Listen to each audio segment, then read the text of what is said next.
আজকে কিন্তু ঘরে বানানো হয়েছে চিকেন বিরিয়ানি। আর দেখছো তো কত সুন্দর এসেছে কালারটা। যেমন সুন্দর দেখতে হয়েছে তেমন সুন্দর কিন্তু হয়েছে খেতে। আর এক প্লেট স্যালাডও নিয়ে নিয়েছি, আর তার সাথে নিয়ে নিয়েছি রায়তা। আজকের দুপুরের খাওয়াটা কিন্তু একদম জমে গেছে। আর এদিকে দেখো তেল গরম হয়ে গেছে, তেলের মধ্যে কিন্তু আলু ছেড়ে দেওয়া হয়েছে, আলুটা প্রায় ভাজা হয়ে আসলো। এদিকে আলুটা ভাজা হতে থাকুক, আর এদিকে দেখো বেরেস্তা বানানো কিন্তু কমপ্লিট হয়ে গেছে। আর এই দিকে দেখো মাংসটাও কিন্তু ম্যারিনেট করা হয়ে গেছে। অনেক দিন পরে কিন্তু ঘরে বিরিয়ানি বানানো হচ্ছে, এই জন্যই আমার আজকে খুব বেশি খিদে পেয়ে গেছে। আমার আর তর্স হয়েছে না কখন যে হবে রান্নাটা তাই ভাবছি। তো এদিকে জলটা ফুটে উঠলেই কিন্তু জলের মধ্যে চাল ছেড়ে দেবো। আর দেখো আমি কিন্তু এই চালটা আগের থেকেই ভিজিয়ে রেখেছিলাম, প্রায় ধরো ঘন্টাখানেক আগেই কিন্তু এই চালটা ভিজিয়ে রাখা হয়েছে। আর আজকের বিরিয়ানি কিন্তু আমি রান্না করছি না, আজকের বিরিয়ানি রান্না করছে কিন্তু সোনার বাবা। অনেক দিন পরে কিন্তু আমাদের ঘরে বিরিয়ানি বানানো হচ্ছে। তো আজকে সকালবেলা উঠেই কি রান্না করব বুঝতে পারছিলাম না। তো ভাবছিলাম যে আজকে একটু তাহলে বিরিয়ানি খাওয়া যাক, কেননা আমরা কিন্তু অনেক দিন বিরিয়ানি খাই না। আর এখানকার বাজারের বিরিয়ানিগুলো খুব একটা আমার ভালো লাগে না। তাই সকালবেলা উঠেই কিন্তু ঠিক করা হলো যে আজকে বিরিয়ানি রান্না করা হবে। আর এদিকে দেখো আমরা দুজন মিলে একটু কাজে ব্যস্ত হয়ে পড়েছিলাম। আর সেই ফাঁকে কিন্তু আমার সোনামা আজকে মনের আনন্দে অনেক দুষ্টুমি করেছে। আর দুষ্টুমির কথা কি বলবো, তোমরাই দেখো কি কি দুষ্টুমি করছে।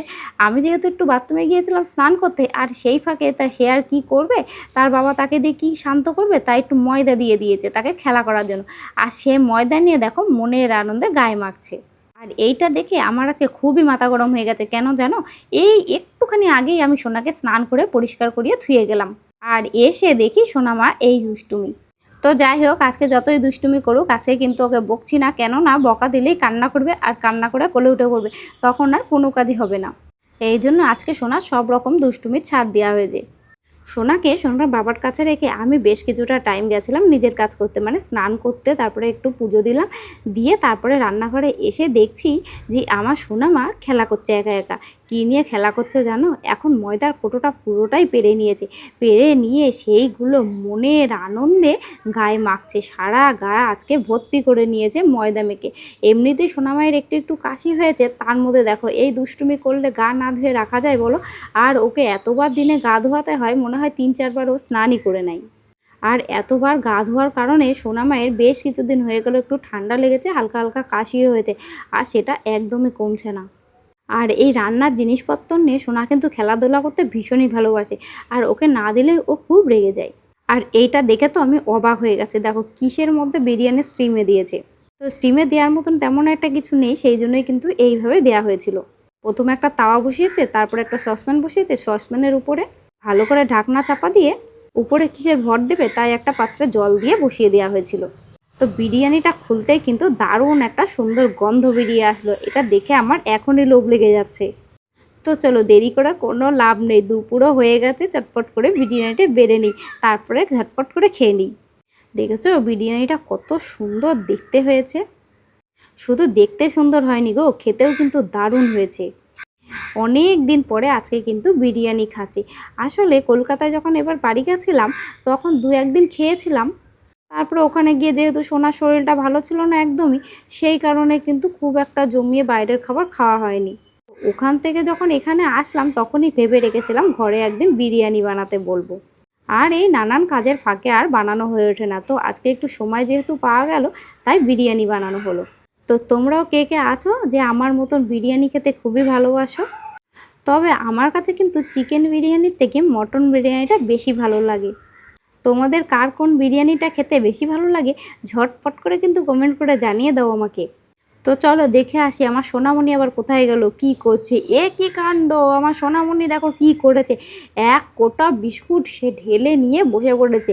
খায় কিন্তু না, একটা দুটো, একটা দুটো বলো ভুল, 1-2 কোনা হয়তো খুঁটে নিয়ে একটু মুখে দেবে কি না দেবে, বাকিটা কিন্তু সব ওই পড়ে থাকবে, তারপরে খেলা শুরু হয়ে যাবে।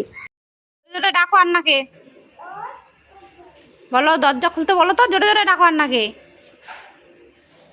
ডাকো নাহলে আসবে না কিন্তু। কি করে ঘরে যাবো, তাতে আন্নাকে ডাকো, ডাকো আন্নাকে। কোথায় আন্না, কোথায়? ঘরে? তা তোমার দেখতে পাইনি আন্না, তুমি তাড়াতাড়ি ডাকো আন্নাকে, ডাকো, বলো ও আন্না।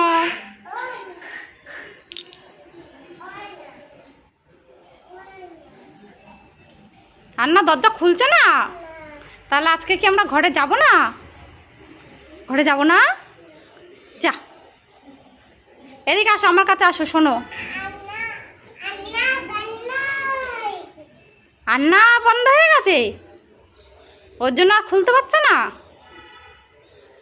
হ্যাঁ, এদিকে আসো, আমার কাছে আসো, আমার কাছে আসো।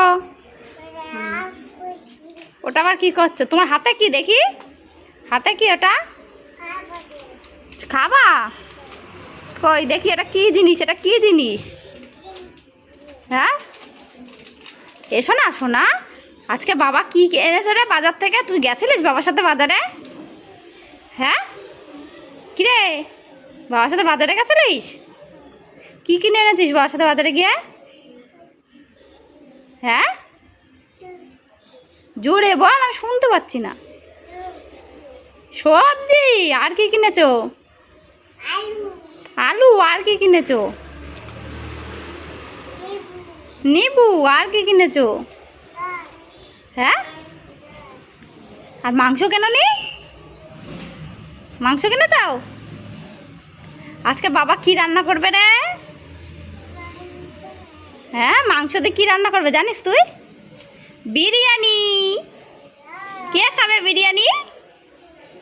কে খাবে? তুমি। তাহলে চলো চলো, তাড়াতাড়ি ঘরে চলো, বিরিয়ানি খেতে হবে। চলো চলো চলো চলো চলো। আন্না খুলছে না, ওই যে আন্না চলে এসেছে, খুলবে এবার।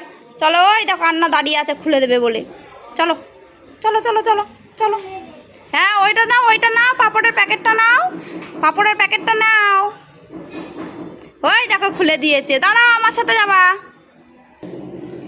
ওই চলে যাচ্ছে একা একা সোনা, আমার সোনা ঘরে। তো আমি দোকান থেকে চলে এসেছি, আর দোকান থেকে আসার পরেই দেখো সোনাকে বসিয়ে দেওয়া হয়েছে বিরিয়ানি দিয়ে। তো সোনাকে বলা হচ্ছিল, সোনা খেয়ে বলো যে বিরিয়ানিটা আজকে কেমন হয়েছে। সোনামণির কিন্তু আজকে বিরিয়ানির থেকে রায়তা খেতে বেশি ভালো লেগেছে। তো এই ছিল আমাদের আজকে ছোট্ট মিনি ব্লগ। তো কেমন লাগলো তোমাদের সকলের আজকের এই ছোট্ট মিনি ব্লগ অবশ্যই কিন্তু কমেন্ট করে জানাবে। আর হ্যাঁ, ভালো লাগলে কিন্তু অবশ্যই চ্যানেলটা লাইক করো, শেয়ার করো, কমেন্ট করো। আর নতুন নতুন ভিডিও পাওয়ার জন্য কিন্তু আমার চ্যানেলটি সাবস্ক্রাইব করতে একদমই ভুলো না। তো সকলে ভালো থেকো, সুস্থ থেকো।